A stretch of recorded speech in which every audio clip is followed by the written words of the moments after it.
All right, good afternoon, everybody, and thank you so much for joining us for today's program, History at High Noon, River Bridge, as part of our programming for our new exhibit, River Bridge Sunken Secrets. My name is Stacy, and I handle adult education here at the North Carolina Museum of History. If you enjoyed today's program, we invite you to head over to the museum's website at ncmuseumofhistory.org, where you can learn more about upcoming programs, exhibits, and digital resources. This is also where you can learn more information about shopping in our wonderful museum shop and joining our North Carolina Museum of History Associates. Our associates and foundation provide crucial funding and support to the museum, which, in addition to many other things, helps make programming like today's program possible. We would also like to take a moment to thank those of you who kindly donated funds towards today's program. We continue to do our best to keep our programs free to attend, but there are costs associated with keeping our series going, and we just continue to be so appreciative of your generous support of the museum. So it's my honor to introduce today's speaker, all of whom played a pivotal role in the creation of this exhibit. Wanda Lassiter, who's the curator at the Museum of the Albemarle, Martha Williams, who's a volunteer at the Museum of the Albemarle, Philip Maudry, who's a diver, who helped to unearth these items that are found in the exhibit. So welcome to all of you. Wanda, I believe that you're going to lead us off, so I'm going to turn things over to you.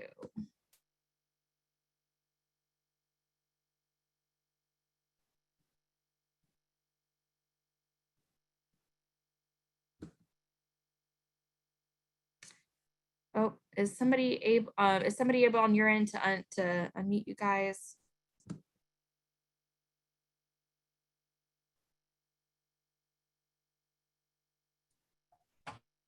There you are. Thank you. Sorry about that.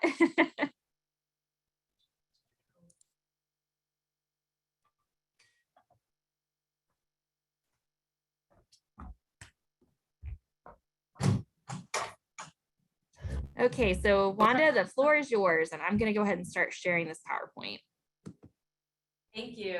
So again, my name is Wanda Lassiter. I'm the curator here at the Museum of the Albemarle, and I'm very, very pleased to be joined by Mr. Philip Maudry and Ms. Martha Williams here, who will also be discussing with you the exhibit River Bridge and how it came to the Museum of the Albemarle. I know this exhibit started many, many years ago in the planning stages when we first heard about the artifacts that were coming out of the Pasquotank River. So the exhibit started in 2018. We opened in 2018 and it stayed here until recently. So now it's at the North Carolina Museum of History there in Raleigh. And we hope that everyone gets a chance to go by and enjoy it. While it was here at the museum, we had thousands and thousands of visitors, including lots of school children who came for programming related to archaeology, especially underwater archaeology. We hope that the artifacts themselves will be able to be available for research opportunities for grad students or any other people who want to come in and learn more about this particular time period. And since it is at the Museum of History, it will be traveling hopefully to some other locations as well across the state, so that people get to enjoy it. So I want to hand it over to Mr. Philip, who will be talking about how they found the site itself and all the work that went into it. Next slide, please. And then the next one as well. Thank you. Philip? Well, thank you, Savannah. I'm Philip Maudry, and we had a 4-man dive team. Most of the time there were 4 of us. Eddie Congleton, Jason Forbes, Jason Maudry, who's my son, and myself. And we started, me and my son made the first dive there in 1999, and recognized at that point that it was a significant site. Later, it was tried to work with the state to discover the remains of the CSS Appomattox, which was a Confederate gunboat that was sank during the war, and nobody knew exactly where it was, but we were successful in finding that. And in the process of finding that, we were at this River Bridge site, we were running across a lot of colonial ceramics, which I thought was pretty significant. Then we started the permits to recover the ceramics that were there. And after 200 dives, you can see the results of what we found. Next slide, please.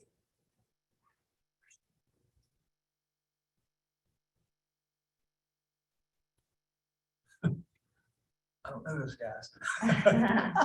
This is one of the dive team members. This is Eddie Congleton. That we are unloading our gear in the, that's Turner's Cut, which is part of the Intracoastal Waterway at South Mills. And also your grandson, isn't it? That's him in the boat, but it's hard to identify me. Yeah, that was, he went with me on 2 dives. You would never let me, you only let me in your boat once. I offered you the equipment. They're particular about their boats and the particulars. So the next slide, Philip, if you wouldn't mind talking about how the water, what the water Yeah. looked like, what the surrounding information. Next slide, It's- please. It's black water. Once you're below the surface, there's absolutely no light. Everything's totally dark. The slide, this is Eddie Congleton at the dredge box. There behind him is Jason Forbes. And what we were doing, we're using an induction dredge to basically suck up material from the bottom. It dumps it in this dredge box that you see them, and you can sort it out at the dredge box. But it's very exciting to touch something that hadn't been touched or hadn't seen the light of day in over 200 years. And you kind of go back in time and you become a part of that time, and you become a part of it. Can you explain a little bit, Philip, about how the dredge box works and how you were able to find such small, minute artifacts such as small beads? The dredge box is a 5-horse centrifugal water pump, and it pumps water in it's hard to explain. It doesn't pump it directly to the bottom, but it pumps it into the line, and the movement of this in the pipe creates a suction in the pipe. And it's more or less a jet that makes a flow of water through a larger pipe. The larger pipe is what the artifacts come up in. And when they hit the dredge box is a flat bottom. It's about roughly 4 by 8. Can you go to the next slide, please, Stacy?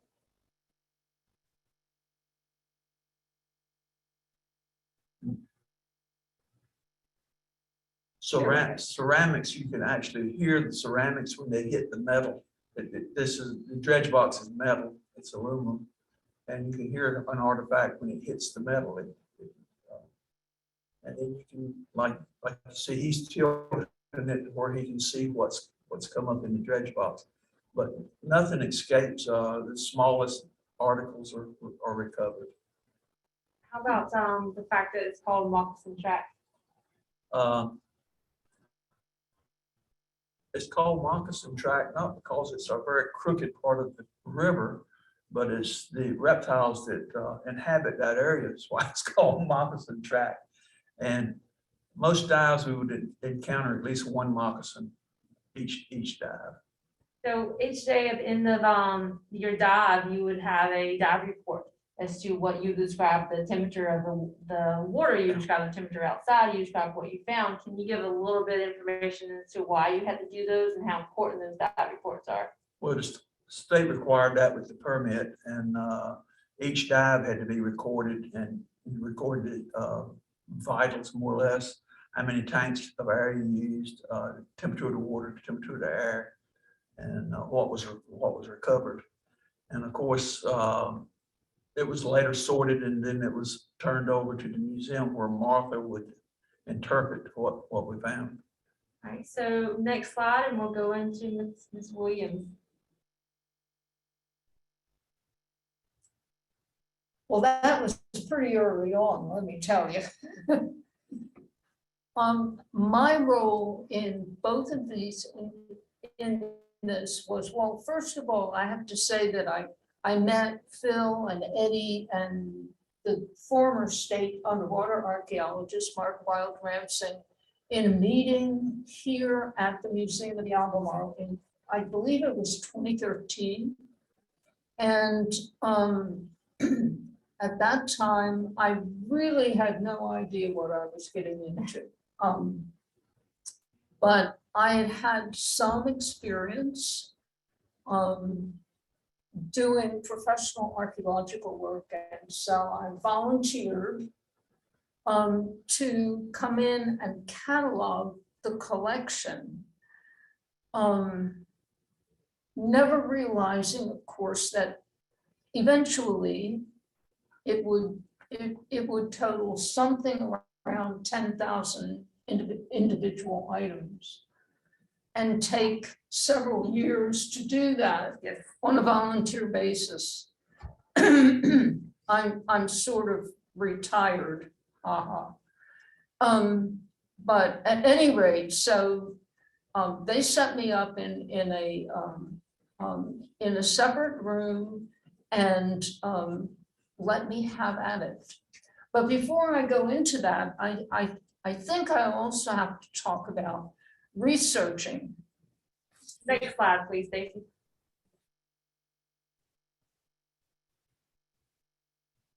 I also did a little bit of background research. This was a collaborative effort. Everybody did everything. So I think that we've got to understand that. But the site's name comes from a bridge.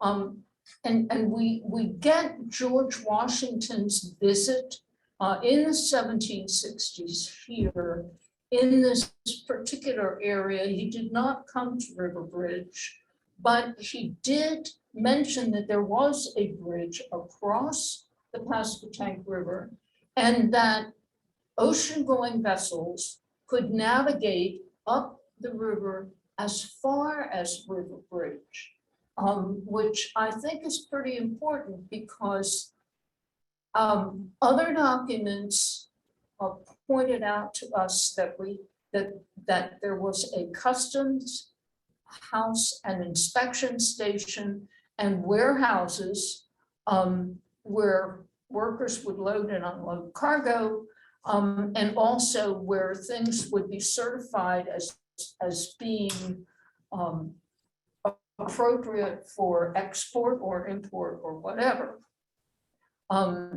And of course, Phil can speak a little bit more about this.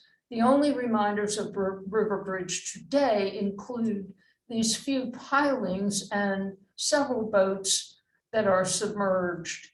But the biggest part of this turned out to be the collection of artifacts, which you now have up in Raleigh. Next. Right, next slide, please. So the collection, Martha, if you want to talk to the fact what the amount they have on display there, which amount is remaining here at the museum. I don't know that. You would know that. Okay, we'll talk about that in a few minutes. If you want to go Okay. over how you did your research and where you did your research. One of the things that I had had a little experience doing was going back and actually researching since River Bridge spans the Pasquotank, which is the boundary between Camden County and Pasquotank County. That meant that I had to go both to Camden County and also to Pasquotank County to try and sort out the deeds. And you see a copy of one of those deeds. In fact, the only one that had any kind of a plat or drawing attached to it. But what you have to do is you have to go through a whole bunch of verbiage, and you've got to be familiar with that kind of verbiage. Otherwise, you would spend years just, and some people do, sitting down and reading line by line. But I'd like to give just a taste of what this is, because this other deed mentions the town of Joppa, which was close by, and it sets out the boundaries, and this is the way it sets out the boundaries. Beginning at the south corner of Nathaniel Allen's, now James Whitehurst's lot, then south, and they give you the measurements, to a chinkapin post, the corner of another lot, then east 56 degrees to a bush, then south to the road. Now, it doesn't mention any of this. And you gotta understand that this was written in 1805. So if we're talking about a chinkapin tree, we're talking about a bush, we're talking about a road, we're talking of, where are any of these? You really have to guess. And fortunately, this particular deed mentioned River Bridge. And it actually mentions River Bridge as one of the corners of this lot. So research was not only deeds, but also, for example, Phil did a lot of research on various kinds of artifacts like Washington flasks, which he would keep leaving notes for me. Wanda looked at newspaper clippings, particularly to explain why we wound up with so many shoes. Yes. So the research continued all the time. Okay, next slide. Next slide, please. And we'll talk about the artifacts that were recovered. Well, most people can read this. In actuality, though, when the nice thing about this was that Phil's folks washed all the artifacts before they ever got to me, which sort of got me out of a lot of things that I normally would have had to do. But in order to create a catalog of what was there, I was presented with all the pieces of this particular vessel, or that particular vessel, or this particular plate. And it was all in pieces. And every piece had to be examined. It had to be identified. It had to be dated. And most importantly, let's hold this up. You want to go back to the slide? Are they seeing this? So Stacy, can you go back to the slide where we're talking about the map? Organization. Go backwards, yes. Keep going. Keep going. One more. Two more, couple more. Right there, Yeah. please. Right there. Sorry. Right there. A cataloger has to understand how a site is organized. And thanks to Phil's good record keeping and good drawings, I was able to locate each one of these artifacts within that grid of squares that you see. So the first thing would be to simply divide out these things into items that all came out of square A1, for example. And that would be the starting point. And from there, then the task was to separate them out into, first of all, by material, second of all, by subtype. In other words, not all ceramics are the same, as you can well see. If you look at the material that is on display in Raleigh, you will see many different kinds of ceramics. And in order to be an effective cataloger, you have to know what these ceramics are. And I'd had a little experience along the way, so I was fairly well familiar with, not so much glass. That was Phil's thing. Miss Martha came in every Friday for 5 years to come in and analyze all these artifacts, label all these artifacts, sort all these artifacts, and then eventually help us determine which artifacts we're going to go on display. What you see on display there is maybe a quarter of what we have, what was recovered from River Bridge. Oh, yeah. The other thing I want to mention is every one of these pieces that you see, well, I don't realize they aren't seeing what I'm doing. Every one of those pieces has a little number on the back of it. And that corresponds to not only the site, but also the square that it came out of, and then a sequential number that is assigned to that particular piece or that particular collection of pieces that all came out of the same square. So every one of these things had to be numbered, Yes. and every one of them is numbered. You want to skip ahead, Stacy, back to where we go to the yellow and brown cup, and we'll start to talk about some of the artifacts that you can see on display. Right here. Yeah. So the next couple slides are some of the things, and Miss Martha and Mr. Philip can tell you about a little bit of some of the artifacts that you can see on display at the Museum of History. This is one of Phil's favorite objects. Talk about it. It's a toy. It's made for a child. It's a plaything. It's unique. Most of them are 4 or 5 times larger than that. But that was obviously made for a child. It's part of a toy set. But it's also what kind of ceramic is it? And can you give us a date? Oh, that's my job, isn't it? That's some of the earlier ceramics that's at the site. That would date from the late 1600s to the mid 1700s. Yeah, and what happens when you identify something like this and date it, and then go back to the research that you've done, you realize that it sort of jives between George Washington's recollections of his trip around northeastern North Carolina. The date on that corresponds to the potential date of this item. Next slide.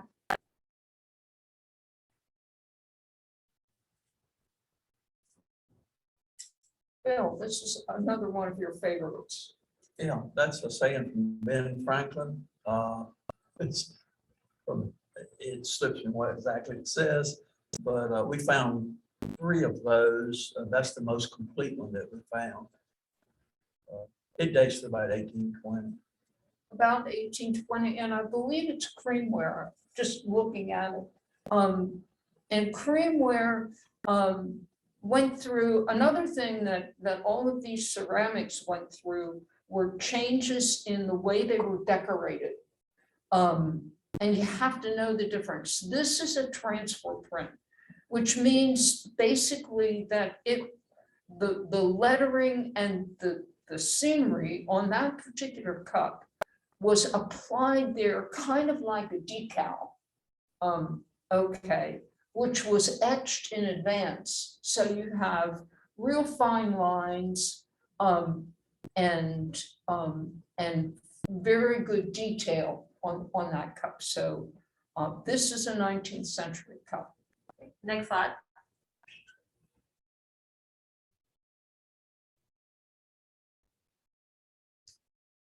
Salt glaze stoneware was something that was made throughout the at least the late 17th, throughout the 18th, and well into the 19th century. This particular piece, however, has this little cartouche on it. It has a medallion on it that says GR. GR meant George Rex. So we know that one of the Georges was in power on the throne at the time this was made. And this would have been a tankard out of which you would have quaffed ale or beer or whatever other alcoholic beverage you would. Next slide.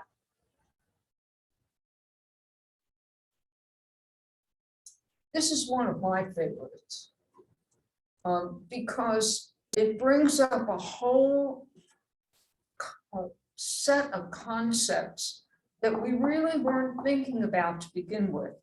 A lot of this, in fact, most of the material that Phil and Eddie and the two Jasons got from River Bridge was not made here. It was made elsewhere. And this is one of the few marked pieces that we have that tells you exactly where this was made. This is a bottle that people use to carry snuff. You all know what snuff is. But the most interesting thing about it is the marking on it, which says not only the maker, E. Room, but also where it was made, in this case, Troy, New York, which is up on the Hudson River. So just think for a minute about everything that this bottle had to go through in order to wind up in the Pasquotank River near Elizabeth City. Next slide. This is another one that was actually, this is stoneware again, but it is a mid-19th century stoneware, and it's a very big storage crop, the kind that you might put sauerkraut up in or something like that.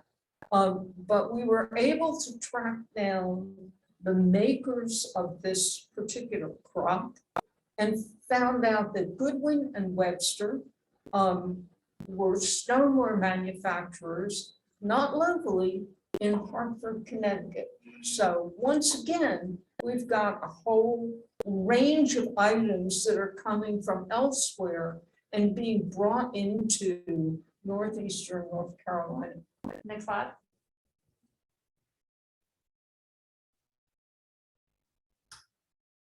Well, this dairy pan is a piece of utilitarian ware. We had a bunch of it. This is the kind of thing that you would use in your kitchen as a mixing bowl. There were mixing bowls. In other words, it's not something that you would normally set on a table, but rather would use to collect milk, collect cream, or whatever. My personal gut feeling is that this particular piece, because of the way that it's decorated, probably was made either in Alexandria, Virginia, or Philadelphia. But again, not here. Right. It was not here. Back up to the mug, and I'm gonna make To the mug. a comment on that. The little child one. That one. Yeah. GR. Even though it's got an English crown Go on back it, one more. Forward one more, Stacy. back, One more, one. Move forward one. That's it. yeah. Even though it's got an English crown mark on it, it was most likely made in Germany. And That's true. in most of the ceramics that we found, the plates and the cups and the pitchers and all, are English made. The red ware is made in the United States, most of it. But that particular cup was most likely made in Germany. Yeah, and it's a better quality one. Oh, it's lasts forever. It's very well made. I mean, the squares are good. So it's an earlier rather than a later one, I would say, because they got sloppier as they went along. Can you forward the slide where it's William Adams Potter? And Martha, when we get to this one, can you talk about the fact of how objects from River Bridge are unlike other archaeological finds where you find almost whole pieces that can be put back together? The next one, please. more. Yeah. Maybe two more. I'd like to make a comment too. Sure. Martha said after we washed the artifacts, but we did not wash them. They came out just the way you see them. They were squeaky clean when they came out of the river. Is this the one you want? Yes. Well, I think what is really interesting about this particular piece is it's one of a set of several pieces. that were all hand painted, and they all basically had about the same kind of pattern on it. And on the back, if you would flip this piece over, you would see the number 19. 19 was the number of the operative who did the actual painting.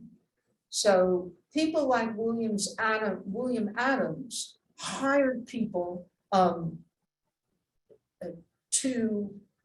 to paint motifs onto china. And they were paid by the piece. So they had to keep track of how many pieces they painted in a particular day. So each one would put their particular number on that piece so that they would get paid. But this is part of a larger set of tea wares, and it's actually pearlware, which was the kind of ceramic that superseded creamware, that gradually took over after creamware. Pearlware was supposed to look a little bit, the whole idea was to make things look Chinese.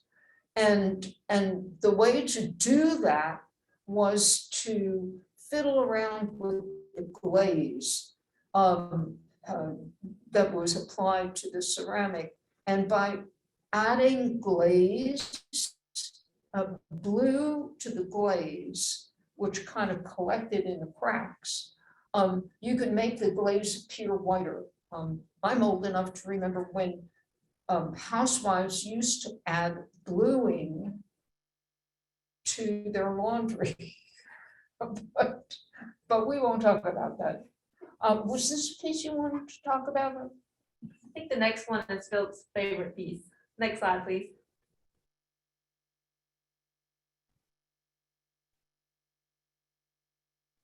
Oh, yeah, The Jacob Woolworth. right. You want to say something?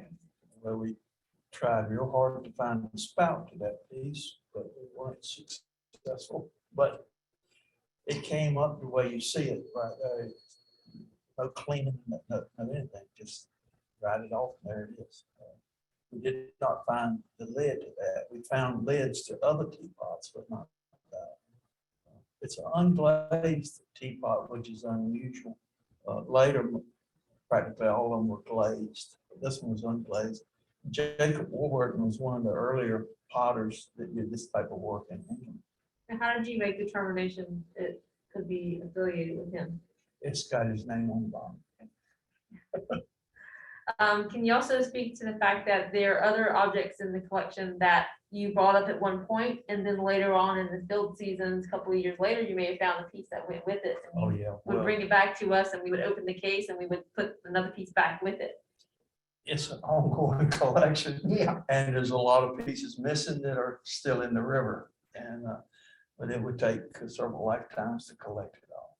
Wanda, I think this also points out, and I think Phil, you'll back me up on this, that the pieces in this collection may not have all originated at Riverbridge either. But rather, I mean, you got to remember that the Pasquotank River floods, and it was certainly a lot more navigable than it is today. So the constant flow of water and everything is going to mix up a lot of this material. What is most interesting, I think, about this collection is the fact that the majority of pieces that you will see in Raleigh in this collection actually bracket the mid-18th century and go to the mid-19th century. There's a very little after the mid-19th century, and there's relatively little earlier than the mid-18th century. Like a lot of archaeological sites, you may not always find all the answers because it is still being, it's still a site, and there's still artifacts there to tell stories. The next slide, please.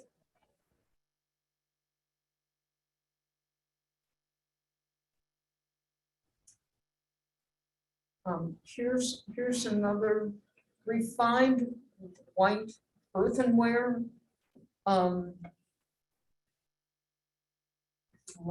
think what this is known is a tea bowl rather than a tea cup. It has no handle. So it's not something that we would see today on a thing, but that very distinctive shape places it in the early 19th century. And again, it's hand painted. I don't think we know the operative or the person who painted it, but it's very stylized. They have a pattern, but notice how much sloppier this is. So it's probably a little bit later piece. Next slide.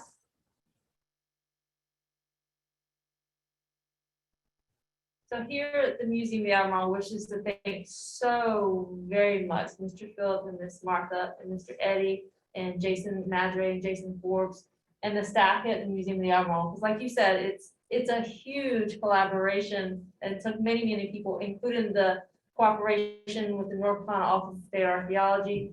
All these objects that you see at the Museum of History and those we have in our collection here stored at the Museum of the Albemarle all belong to the Office of State Archaeology.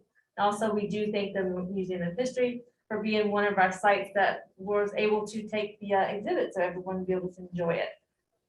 Next slide is where we're just asking if you have any questions for either one of us.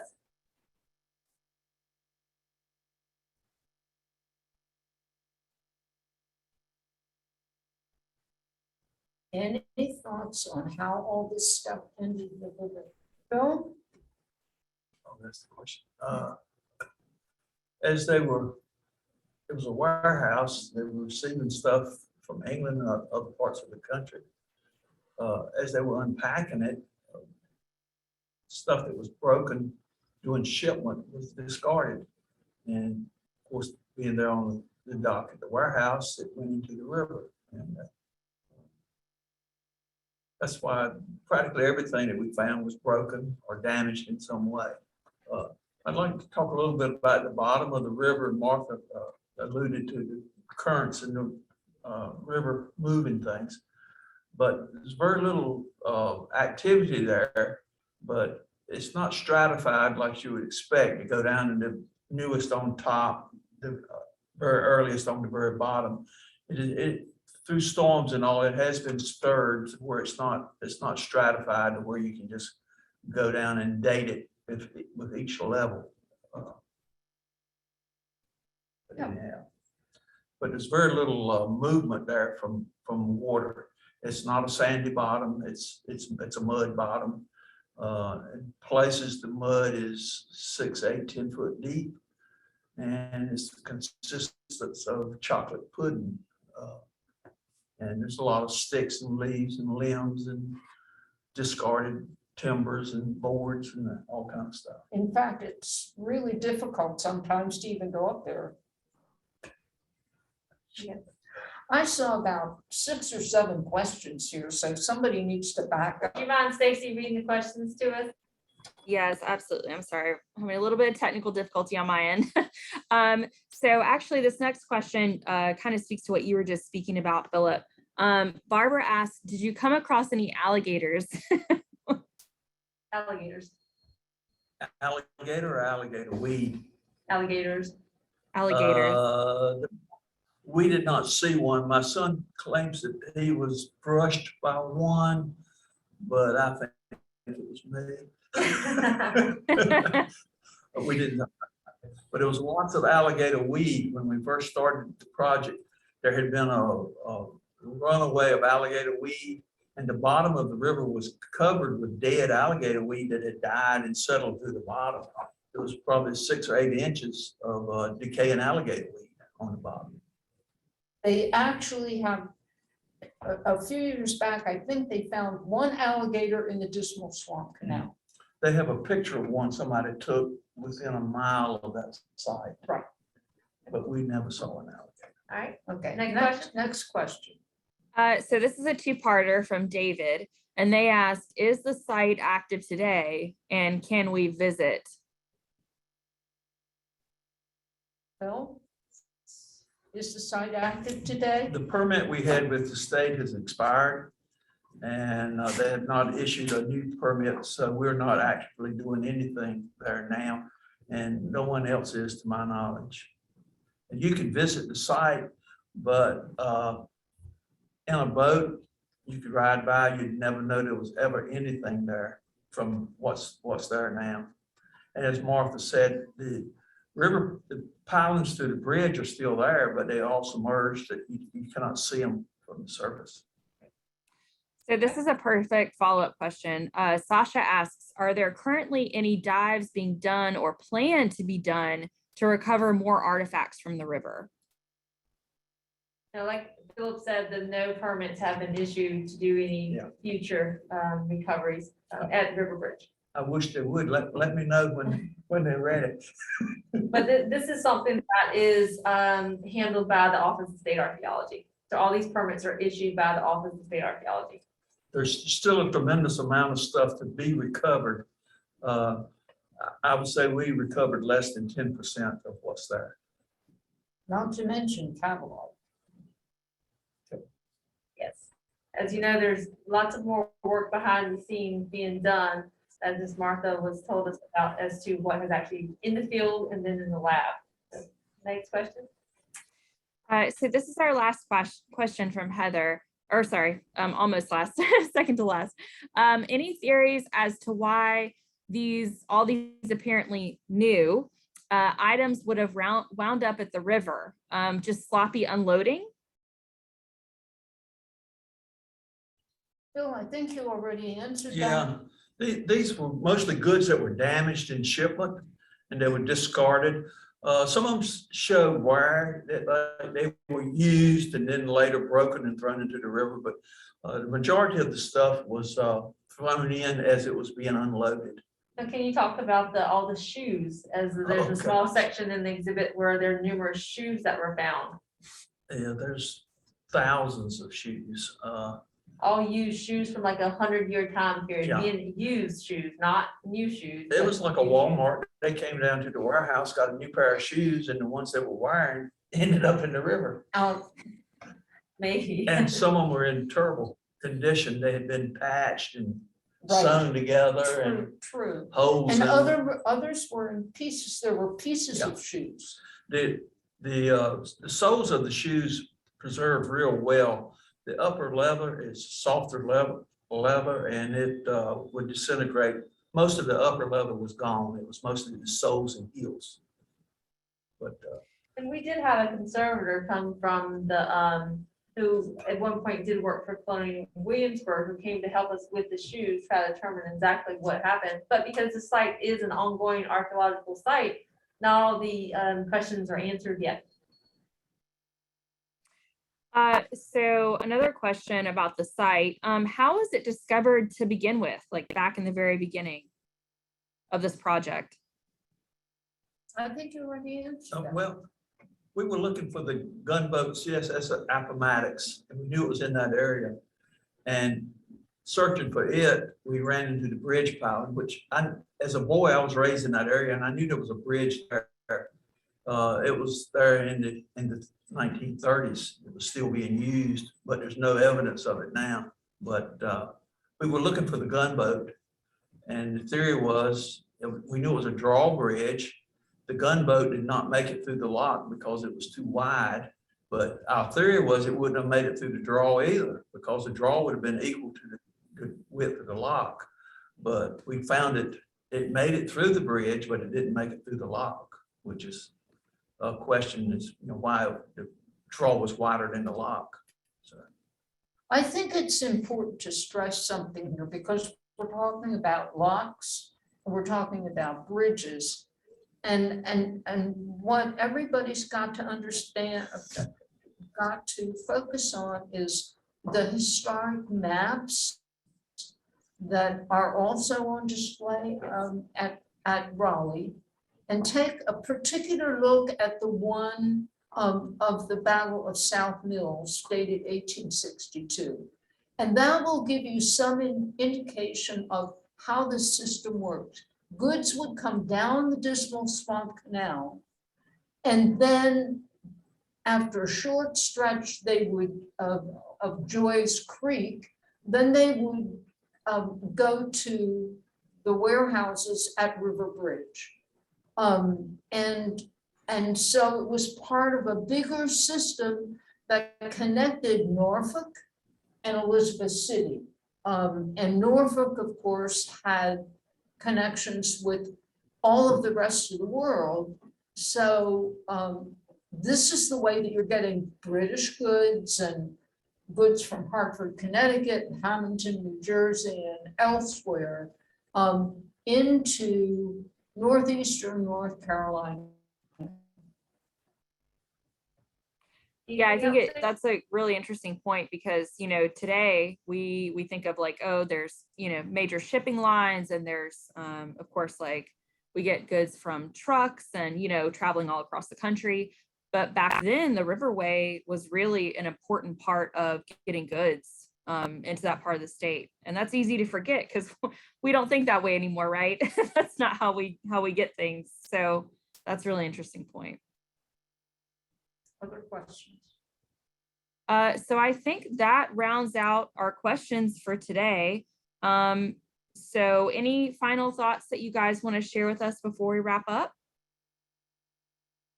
Again, we just, the museum thanks everybody here, Martha and Philip and everybody who helped. And without them, we would not be able to even be here today talking about it. And we appreciate everything that y'all done for us. Actually, it was a pretty small bunch of us that put this thing together. And I want to thank all of them, and I had a real thrill doing this. Oh, yeah. To go down in total darkness, reach your hand into the mud and you feel an object. You can't tell what it is with your fingers. And when you get to the surface, it's something beautiful. It was a ceramic or bottles or something of that nature. It's a real thrill. It's a thrill. Thank you.